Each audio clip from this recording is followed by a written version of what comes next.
ఆరే రుచులని అనుకున్నానే నిన్నటి వరకు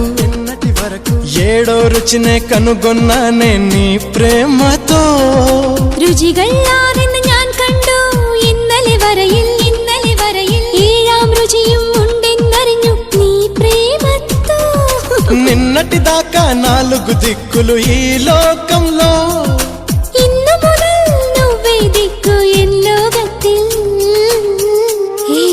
മനസ്സിലായോ నీ పలుకులే కీరవాణి నా పెదవితో తాళమేయని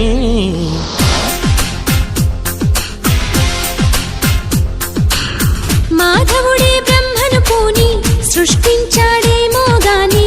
60 కేజీల చిలిపితనాన్ని అలుపన్నది ఎరుగని రవితేజ